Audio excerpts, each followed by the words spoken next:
हमारे चैनल को सब्सक्राइब करें और बेल आइकन दबाएं। एक बात बताइए, आपको ये कैसे मालूम कि वो डेक्कन क्वीन से आने वाले थे? उन्होंने पुणे से ही बुकिंग करवाई थी। मगर वो उस ट्रेन में बैठे या नहीं, ये नहीं मालूम आपको? ये तो नहीं पता। उनके पास मोबाइल फोन है? हाँ है, लेकिन बंद है, कोई उठा ही नहीं रहा है। अच्छा, आपने पुणे पुलिस में रिपोर्ट लिखवाई है? हाँ लिखवाई है, लेकिन अभी तक कुछ पता नहीं चला। वैसे आप करती क्या हैं? सर ये एक डॉक्टर है। हम दोनों कॉलेज में साथ में ही पढ़ते थे। आपके पति मुंबई में ठहरे कहाँ थे? सायन में, मंगल लॉज में। आपके पास राकेश का कोई फोटो तो होगा, लाई हैं आप?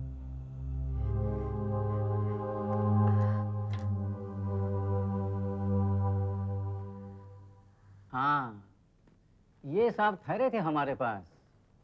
5 तारीख को आए थे, 2 दिन रहे और 7 तारीख को चले गए। 7 तारीख को चले गए। 7 तारीख को चले गए तो इनके पास कुछ ना कुछ सामान तो होगा ही। वो यहाँ से गए कैसे थे? टैक्सी वैक्सी तो मंगवाई होगी ना? जी हाँ, टैक्सी हमारे वॉचमैन ने ही मंगवाई थी। ये रहा वॉचमैन, इसी से पूछ लीजिए साहब।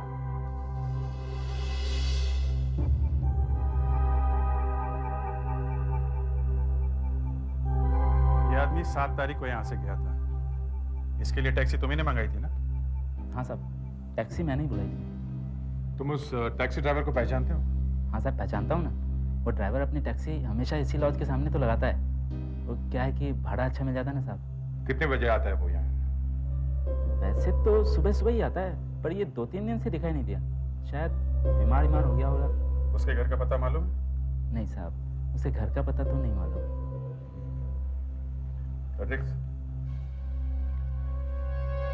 तुम टैक्सी यूनियन के ऑफिस में जाओ और उस ड्राइवर के बारे में पता करो। Yes sir. हम सीएसटी जाते हैं। रिजर्वेशन ऑफिस में जाकर डेक्कन क्वीन ट्रेन का रिजर्वेशन चार्ट निकलवाना पड़ेगा 7 तारीख को। मुझे नहीं लगता वो लोग हमें आसानी से चार्ट दिखाएंगे। पेपर वर्क बहुत होता है। वैसे मायूस मत हो, दया अभी तो अंदर घुसे भी नहीं। फिर भी रिजर्वेशन चार्ट ट्रेन के साथ पुणे जाता है, फिर वापस आता है। एक कॉपी यहाँ भी तो रहती है ऑफिस में। चलो।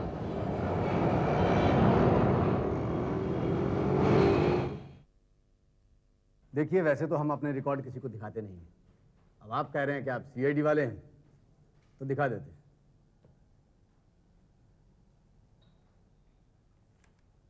ये देखिए, ये है डेक्कन क्वीन का 7 तारीख का चार्ट। इसके मुताबिक राकेश कुमार की सीट का नंबर था CH14। ये 15 और 16 पे कौन है? 15 पे है कोई मिस अनीता और 16 पे है कोई मिस्टर मुरली। आपके पास इन दोनों का एड्रेस तो होगा? एड्रेस? हाँ। सर, एड्रेस तो रिजर्वेशन स्लिप पर जो पैसेंजर भर के देते हैं वही होता है। वो आपको बाहर रिजर्वेशन काउंटर पर मिल जाएगा। अच्छा, ठीक है। ये 16 नंबर वाला मुरली तो अभी तक पुणे में ही है। और अनीता जो 15 नंबर सीट पे थी वो कहाँ है? वो पुणे से वापस आ गई है, हमने उसे बुलवा लिया है। आती ही होगी। ये आ भी गई है लगता है।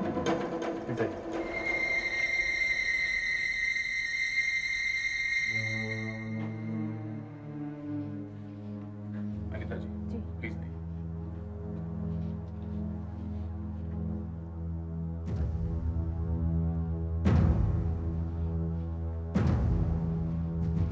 अनीता जी, जी, आइए बैठे। Thank you. माफ कीजिएगा, आपको यहाँ आना पड़ा। क्या लेंगे आप? चाय, कॉफी? जी कुछ नहीं, मगर बात क्या है सर? दरअसल एक इन्वेस्टिगेशन चल रहा है। एक आदमी गायब हो गया है। जी हाँ, उसी के बारे में पूछताछ चल रही है। आप ये बताइए कि 7 तारीख को आप डेक्कन क्वीन से पुणे गई थी? जी हाँ, क्यों? हमें बस ये जानना था कि उस दिन आपके डिब्बे में ये आदमी आपके साथ था 14 नंबर सीट पर? जी नहीं, ऐसा कोई कोई आदमी नहीं था। आपको अच्छी तरह याद है? जी हाँ, मेरे इस तरफ एक 30-35 साल का आदमी बैठा हुआ था, लेकिन वो ये नहीं था। और इस तरफ, हाँ याद आया, 14 नंबर सीट पर एक बुढ़ा आदमी बैठा हुआ था। आपको पक्का याद है? जी हाँ, क्योंकि वो ट्रेन चलने के काफी समय के बाद सीट पर आकर बैठा था और पूरे रास्ते वो सोता रहा और उसका सर जो है बार बार मेरे कंधे से टकराता था, इसलिए मुझे बहुत गुस्सा आ रहा था, तो इसलिए मुझे याद है सर। इसका मतलब राकेश उस ट्रेन से पुणे गया ही नहीं। रिजर्वेशन चार्ट पर राकेश का नाम लिखा हुआ है और सीट पर बैठा कोई और। ये अजीब बात है। चलो अच्छा हुआ कम से कम अनीता तो मिल गई। अगर वो बुड्ढा अनीता के कंधे पे बार बार नहीं सोता तो उसे याद भी नहीं रहता। ये जज बड़ा अजीब आदमी है। इसने बताया क्यों नहीं कि राकेश की जगह कोई और बैठा था सीट पर? देखिए, किसी भी ट्रेन के स्टेशन से छूटने के आधा घंटा बाद भी अगर कोई सीट खाली रहती है तो वो हम किसी दूसरे पैसेंजर को दे देते हैं, चाहे किसी के नाम पे भी अलॉट हो। अब नहीं आया पैसेंजर तो हम क्या करेंगे? इतने लोग खड़े होकर जा रहे हैं, सीट किसी और का काम आ जाती है। अगर आप सीट किसी और को देते हैं तो रिकॉर्ड तो होता होगा ना? बिल्कुल, रिकॉर्ड मेंटेन करते हैं उसका, उसको बकायदा चालान फाड़ के दिया जाता है, फिर चालान बुक ऑफिस में जमा करवा दी जाती है। अच्छा जरा देखिए, 7 तारीख को डेक्कन क्वीन का चालान आपके पास है क्या? 7 तारीख, एक मिनट।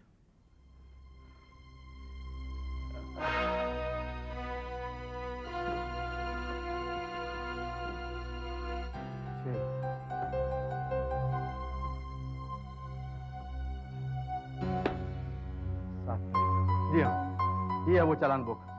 अब उस पे अगर किसी और ने सफर किया होगा 14 नंबर सीट के ऊपर तो इसमें चालान कटा होगा।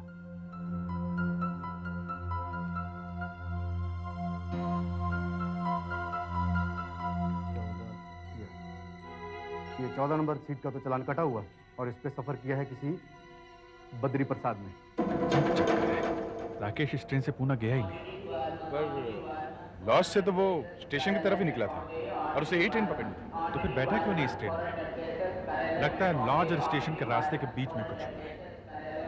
उस टैक्सी ड्राइवर का मिलना बहुत जरूरी है जो राकेश को लेकर यहाँ आया था। उसे सब मालूम होगा कि क्या हुआ है। कहीं उसी ने तो कुछ गड़बड़ नहीं की? राकेश के मोबाइल फोन से पता चल सकता है कि उसने मुंबई में किस किस से बात की थी।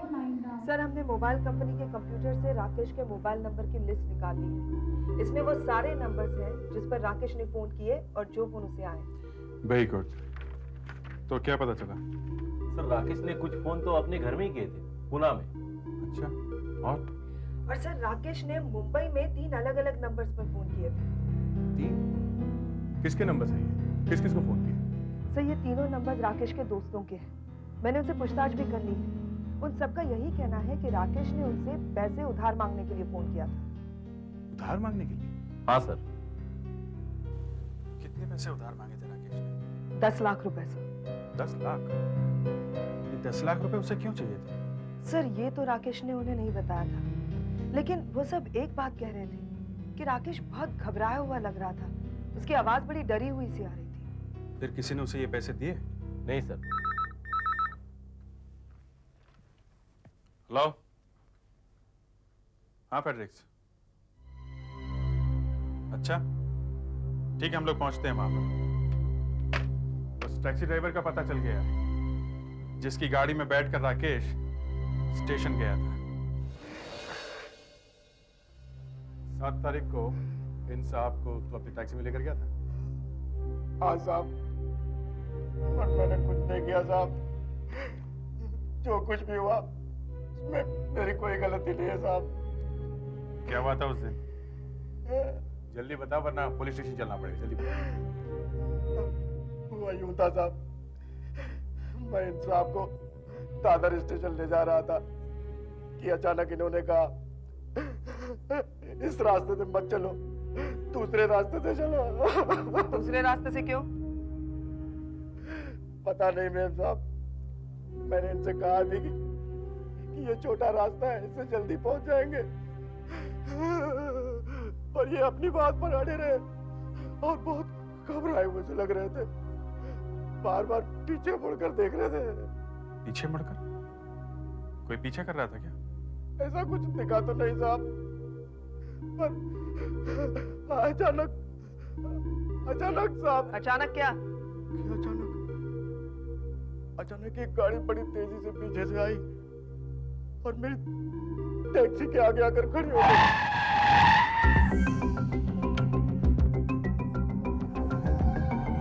उतर उतर मार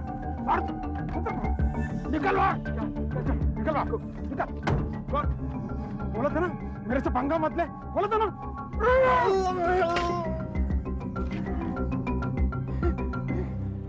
ये ड्राइवर, तेरा नंबर मैंने नोट कर लिया है। जरा सी भी इधर उधर बातचीत करने की कोशिश की तो तुझे शमशान पहुंचा दूंगा, देखा ना। चल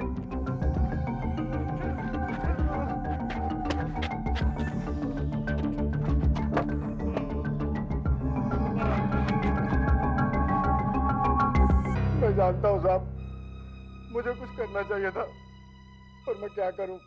मेरे घर में बीवी बच्चे हैं साहब। हाँ ये तो है, लोग हमेशा बीवी बच्चों की वजह से ही चुप रह जाते हैं।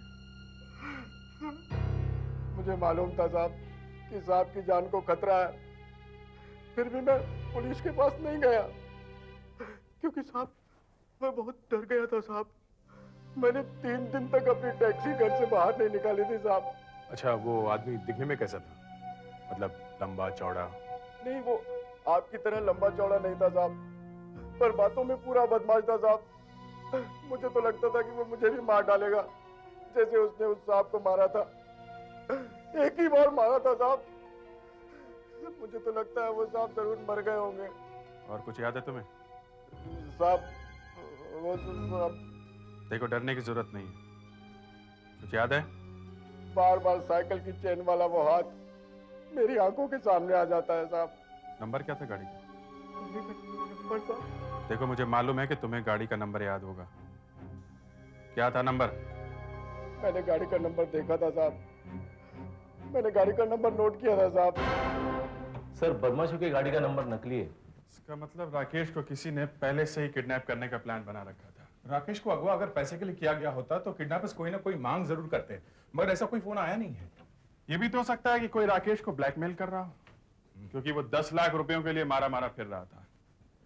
हो सकता है उसे किसी को 10 लाख रुपए देने हो।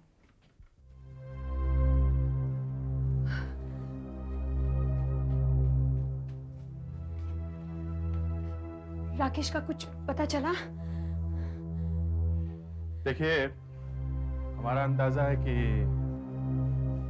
किसी ने राकेश को किडनैप कर लिया है। किडनैप? मुझे लगता है कि राकेश पैसों के लिए मुंबई आया था। उसने 2 दिन में अपने 3 दोस्तों को पैसों के लिए फोन किया, और कोई मामूली रकम भी नहीं थी। 10 लाख रुपयों की जरूरत थी उसे। 10 लाख? 10 लाख रुपए तो हमने कभी एक साथ देखे ही नहीं है। 10 लाख तो बहुत होते हैं। देखिए, बुरा ना मानिए तो एक बात पूछूं, राकेश को कोई बुरी आदत तो नहीं थी, जैसे जुआ वगैरह? सर, ये तो बिल्कुल गलत बात है।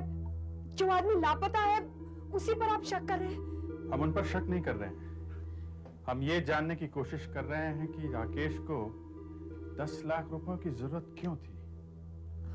उन्होंने आपको कभी इसके बारे में कुछ बताया नहीं? जी नहीं, कभी नहीं। हाँ, उनका एक दोस्त है जैब, जो बार बार फोन कर रहा था।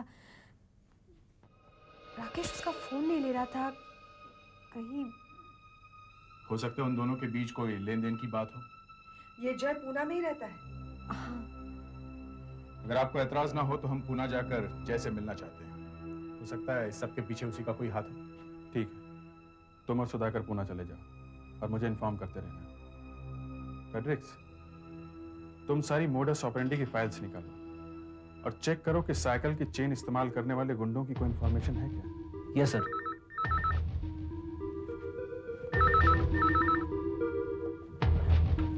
हेलो अभिजीत, एक लाश मिली। क्या? समुद्र के किनारे पर, बहुत बुरी हालत है। ओह, मुझे लगता है कि लाश कम से कम 3 दिन तक पानी में पड़ी रही, इसीलिए इतनी बुरी तरह से सड़ गई। उस टैक्सी ड्राइवर ने बताया था कि उस गुंडे ने बहुत जोर से मारा था राकेश के सिर पर। इसके सिर में चोट के निशान है? हाँ, स्कल में फ्रैक्चर है। आप लोग कहना क्या चाहते हैं? ये मेरा राकेश है। मेरा राकेश मर नहीं सकता। मैं बॉडी देखना चाहती, मैं पहचान लूंगी। मैडम बॉडी पूरी तरह से गल चुकी है, आप मत देखिए प्लीज। नहीं, मैं बॉडी देखना चाहती हूँ। ये मेरा पति है तो मुझे देखने का पूरा हक है। हक है ना? हाँ हक है, लेकिन बॉडी की हालत बहुत खराब है। मत मुझे देखिए, देखने दीजिए, मैं पहचान लूंगी। मत देखिए। नहीं, ये मेरा राकेश नहीं हो सकता। नहीं हो सकता मेरा राकेश, इसकी हालत इतनी बुरी नहीं हो सकती। रेशमा तो अच्छी बात है ना, अगर ये तुम्हारा राकेश नहीं है तो हाँ हमें हमारा काम करने दो प्लीज, रिलैक्स। डॉक्टर साहब वो सामान कहाँ है जो इनके साथ में मिला था? हाँ ये रहा, ये मोबाइल फोन।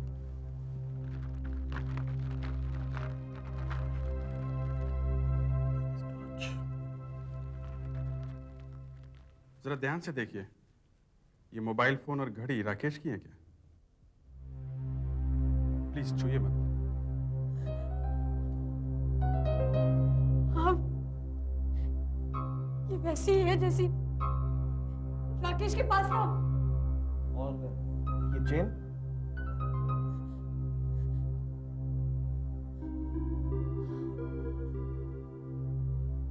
ये भी वैसी है, लेकिन ये जरूरी नहीं है कि राकेश की ही चीजें हैं। और लोगों के पास भी ऐसी चीजें हो सकती हैं। ये फोन, ये घड़ी। देखिए हम पूरी छानबीन करेंगे, हम इनके फिंगरप्रिंट्स लेंगे, इनके दांतों का रिकॉर्ड देखेंगे, तब तक हम भी नहीं मानेंगे कि ये राकेश है। जैसे राकेश की उंगलियों के निशान के लिए तो हमें पुणे जाना पड़ेगा। मैं राकेश के दोस्त जय से पूछताछ करने के लिए पुणे जा ही रहा हूँ। वहां राकेश के घर से कोई ऐसी चीज ले आता हूँ जिस पर से उसके उंगलियों के निशान मिल सके। ठीक है। आपके घर में कोई होगा इस वक्त? हाँ, मेरा देवर। वैसे आपके देवर का नाम क्या है? विनय। विनय। एड्रेस क्या है रेशमा का? 12 आश्रम रोड। चलो देखते हैं ये विनय दिखता कैसे। ये लीजिए सर।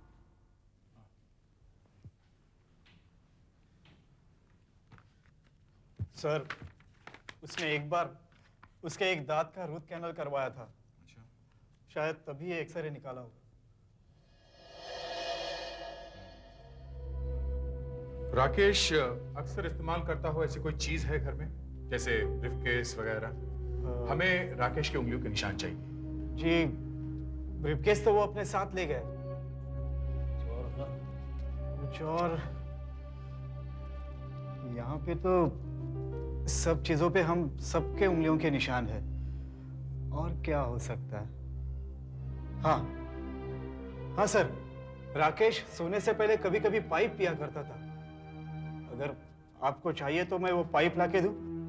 इस पाइप से मुझे एक अच्छा प्रिंट मिला, एकदम साफ, अंगूठे का है। अब इस लाश के अंगूठे का भी प्रिंट निकाल कर देखते हैं, दोनों मैच करते हैं या नहीं।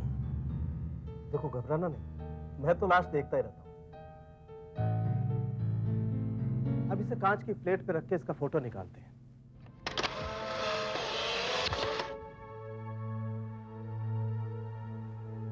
इस प्रिंट को अंगूठे के प्रिंट से मैच करके देखते हैं।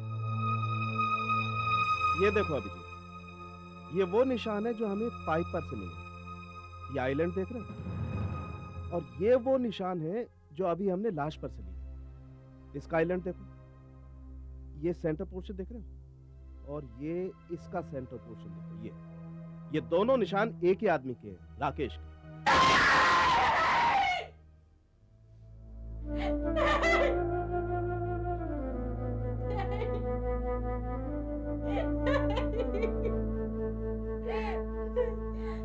रेशमा, रेशमा, रेशमा, रेशमा संभाले अपने आप को।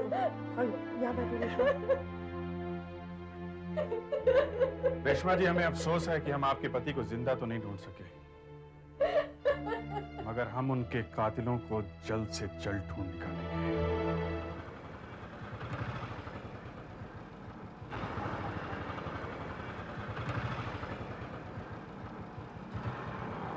हेलो। हाँ, लाश राकेश की ही है? अच्छा हाँ ठीक है, मैं राकेश के दोस्त जय से पूछताछ करता हूँ। ओके।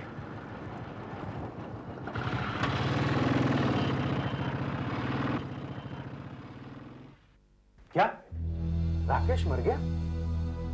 मार दिया गया ये कहना ठीक होगा मिस्टर जय। मार दिया गया? लेकिन राकेश को कोई मारना क्यों चाहेगा भाई? यही जानने के लिए मैं आपके पास आया हूं। मेरे पास? मेरे पास क्यों? राकेश पिछले कुछ दिनों से 10 लाख रुपए मांग रहा था लोगों से। क्यों चाहिए थे राकेश को ये 10 लाख रुपए? अजीब बात है, पैसे चाहिए थे राकेश को और आप पूछ रहे हैं मुझसे? क्योंकि मिस्टर जय, आप राकेश को बार बार फोन कर रहे थे और वो आपसे बात करने से कतरा रहा था। क्या उसने आपको कुछ पैसे देने थे? नहीं नहीं। बस साफ साफ बता दो, खून का मामला है ये। खून का मामला है? इसीलिए तो कह रहा हूं, सच बोल दो। सच बोलना ही पड़ेगा। अभी बोल दिया तो अच्छा है, वरना बाद में तो बोलना ही पड़ेगा। देखिए, राकेश ने मुझसे कोई पैसे नहीं लिए थे, बल्कि मैंने ही उसे 10 लाख रुपए रखने के लिए दिए थे। क्यों? हाँ, मुझे खबर मिली थी कि मेरे घर इनकम टैक्स वालों का छापा पड़ने वाला है, इसलिए मैंने ये सारे पैसे वहां छुपा दिए थे। फिर क्या, 10-15 दिन हो गए, रेट पड़ा ही नहीं और मैं फिर वापस उसके यहाँ पैसे लेने गया तो उसने पैसे दिए ही नहीं, है ना? उसने वो सारे पैसे शेयर मार्केट में लगा दिए, मार्केट गिर गई, पैसे डूब गए सारे। तो वो आपसे छिपने लगा और आप राकेश के पीछे पीछे मुंबई भी गए थे ना? नहीं नहीं, मैं मुंबई नहीं गया था, मैं यही पूना में था। ओह, तो आपने यहीं बैठकर सारा काम करवा लिया।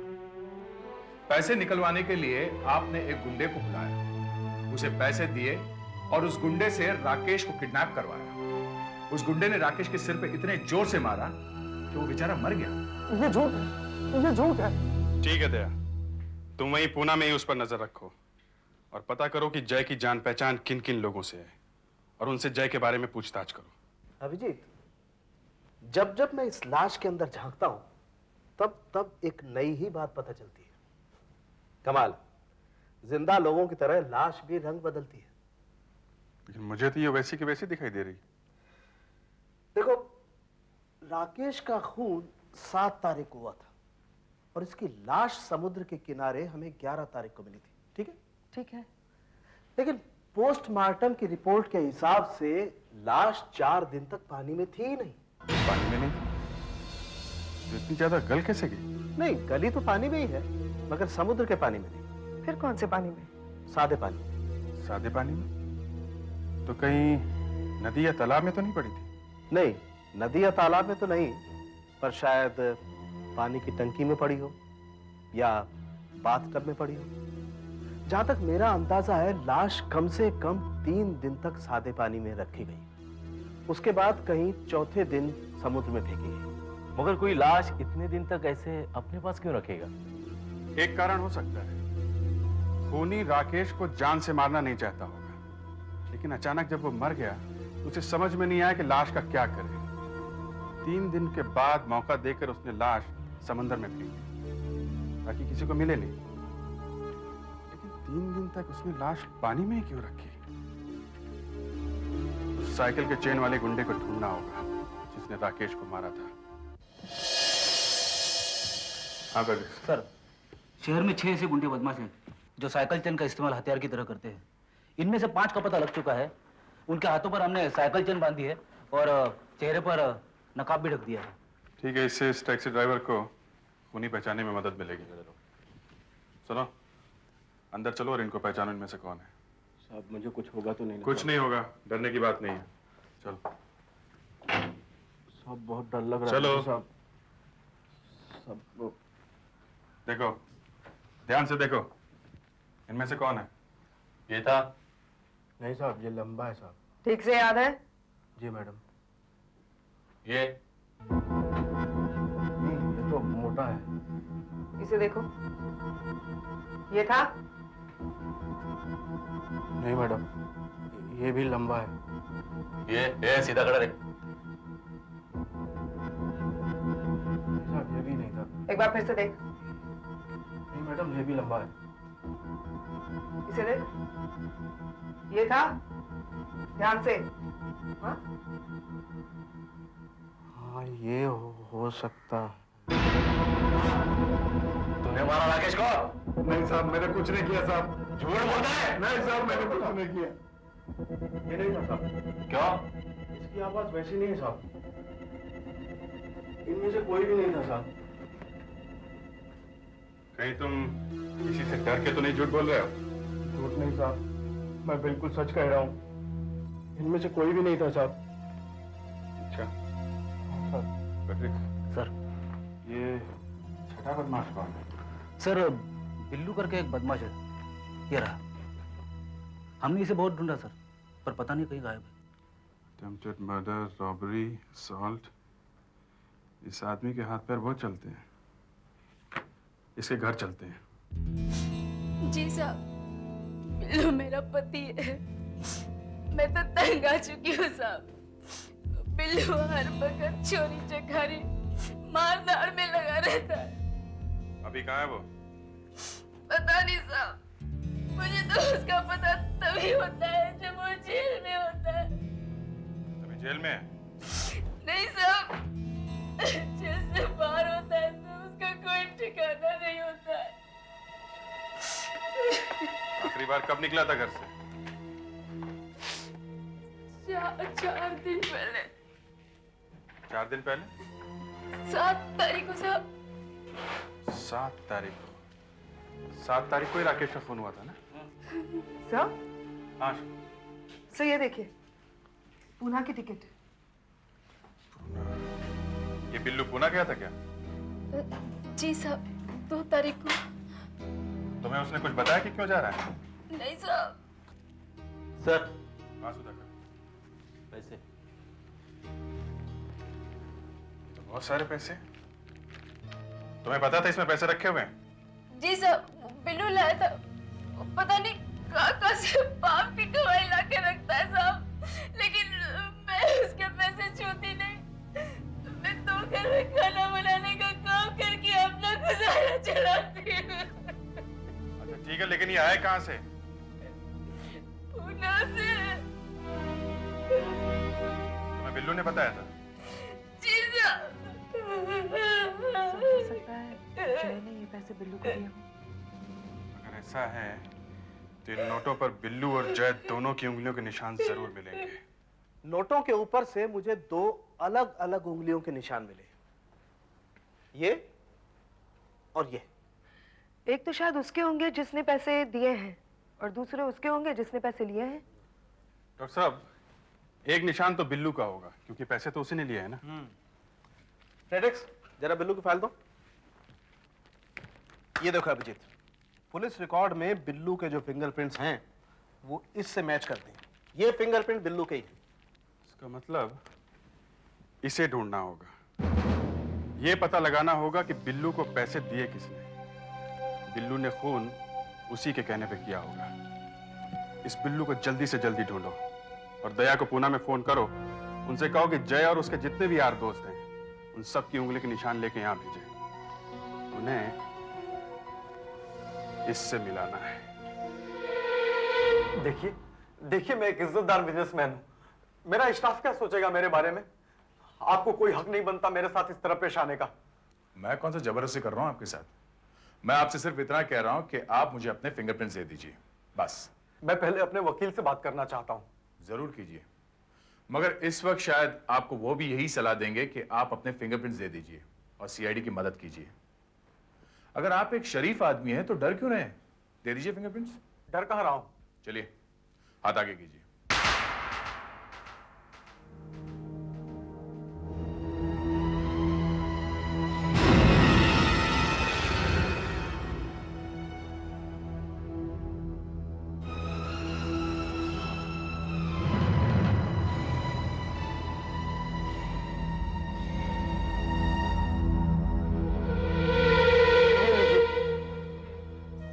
अब आइए, आ गए।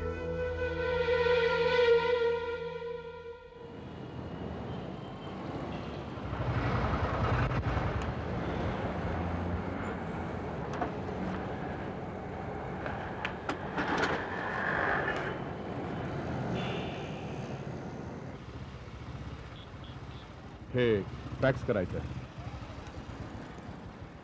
हे आताचे प्रिंट हो. आयुष्यात पहिल्यांदाच बघतोय. आता बघा.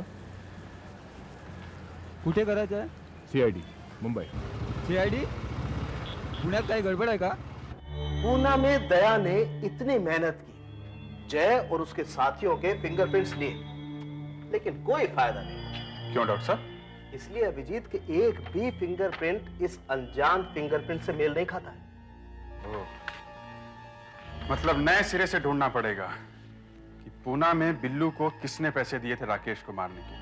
नहीं, उसके लिए ज्यादा दूर जाने की जरूरत नहीं, मैं यही बता दूंगा. आपको मालूम है?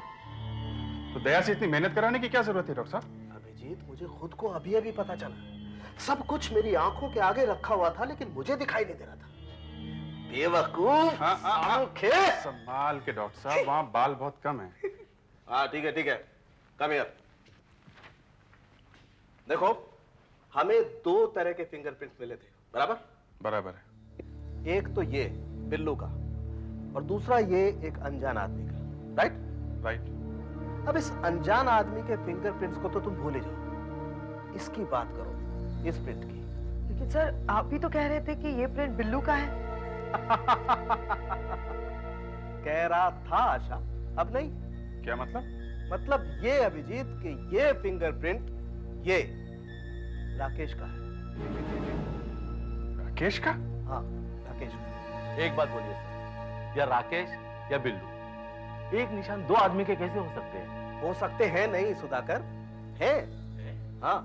मतलब बिल्लू ही राकेश है या राकेश बिल्लू है? भगवान जाने.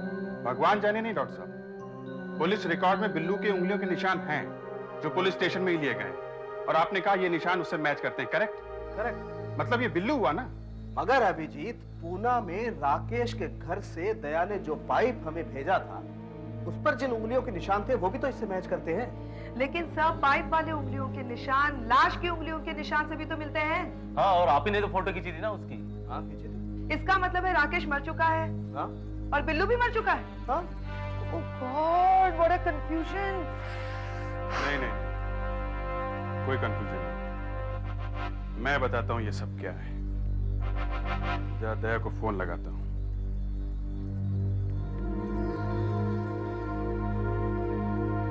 दया, जो नाम मैं तुम्हें बताता हूँ, तुम उस आदमी को पूना से अरेस्ट करके यहाँ ले आओ. ये लाश राकेश की नहीं है? लेकिन कल तक तो आप कह रहे थे ये लाश राकेश की ही है. तो आप इतना दुखी क्यों रही रेशमा जी? अगर ये लाश राकेश की नहीं है तो इसका मतलब आपके पति जिंदा हैं. तो फिर ये लाश है किसकी? ये लाश बिल्लू की है. बिल्लू की? और वो दांतों का एक्सरे और पाइप पर उंगलियों के जो निशान थे वो तो इसी के हैं ना? जी हाँ, इसी के हैं. मगर ये राकेश नहीं है. मतलब ये कि सिर्फ आपने कहा था कि ये दोनों चीजें राकेश की हैं, जबकि ये सारी चीजें बिल्लू की हैं. बिल्लू बार बार वही नाम बिल्लू. ये बिल्लू है कौन? बिल्लू वो आदमी है जो आपसे मिलने पूना आया था और जिसे आपने पैसे दिए थे. पैसे? मैंने किसी को पैसे नहीं दिए. नहीं दिए? आशा, इनकी उंगलियों के निशान लो. मैं नहीं दूंगी उंगली के निशान. क्यों दूं? क्योंकि बिल्लू के पास से हमें 50,000 रुपए मिले थे, जिनमें 2 आदमियों की उंगलियों के निशान हैं. एक निशान तो बिल्लू के हैं और दूसरे आपके हो सकते हैं. मेरे क्यों होंगे? मैं नहीं दूंगी निशान. आप इतना डर क्यों रहे? अगर आपने पैसे नहीं दिए तो आपके निशान नोटों पर उड़कर थोड़ी ना आ जाएंगे. कम ऑन रेशमा, दो ना निशान प्लीज. Come on please. जल्दी करिए प्लीज.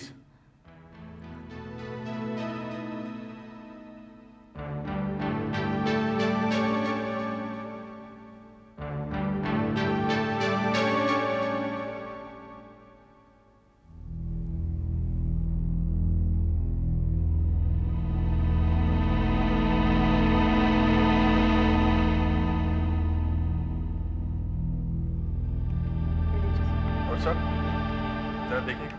ये लीजिए. डॉक्टर साहब, जरा देखिएगा.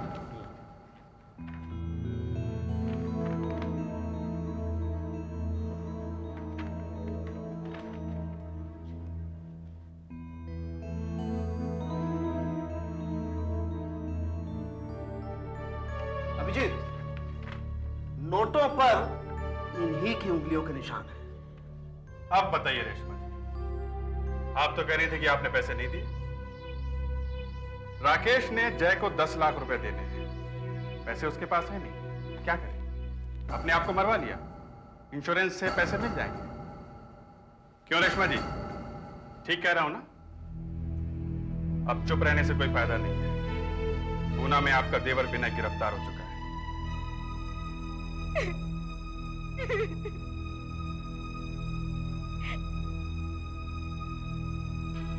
मैंने राकेश को कहा भी था कि वो कोई ऐसा काम न करे जिसमें पुलिस आ जाए, लेकिन उसने मेरी बात नहीं मानी।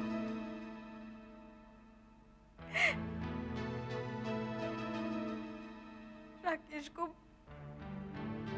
स्टॉक एक्सचेंज में बहुत ही भारी नुकसान हुआ था।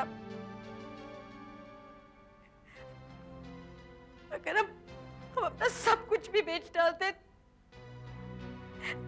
तो भी पूरा नहीं होता।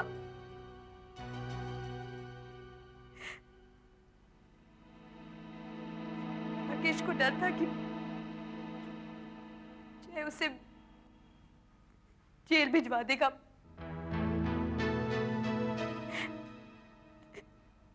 तो इसीलिए हमने ये प्लान बनाया। हमने सोचा कि 25 लाख रुपए मिलेंगे इंश्योरेंस के, और हम पूना छोड़कर दूर किसी शहर में जाकर रहेंगे।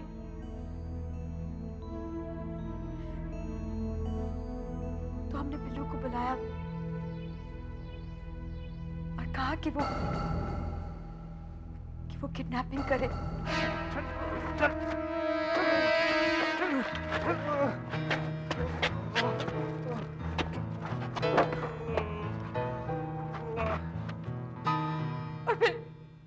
और फिर राकेश ने बिल्लू का खून कर दिया।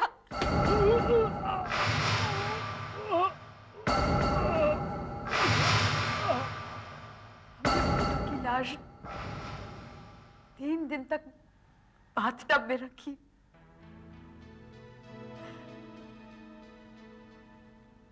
और फिर हमने उसे समुद्र में फेंक दिया। फिर लाश को राकेश के कपड़े पहना दिए, राकेश की चेन, मोबाइल और घड़ी उसके पास रख दिया। फिर हमारे पास आ गई मदद मांगने के लिए। मगर सर, इन्होंने बिल्लू के दांतों का एक्सरे लिया किसे? मैं हॉस्पिटल से पोर्टेबल एक्सरे मशीन लेकर आई थी। बिल्लू को नींद की गोली देकर हमने उसे बेहोश कर दिया और फिर उसके दांतों का एक्सरे लिया और पाइप पर उसकी उंगलियों के निशान। डॉक्टर साहब, आपने इतनी जल्दी पता कैसे लगा लिया कि ये निशान रेशमा के हैं? मैं तो क्या अभिजीत, कोई माई का लाल इतनी जल्दी पता नहीं लगा सकता है। वो तो मैंने ऐसे ही कह दिया था ताकि इनके पांव के नीचे से जमीन खिसक जाए। देखो, खिसक गई जमीन। अब आप ये बताइए रेशमा जी कि दरअसल आपके पति हैं कहां?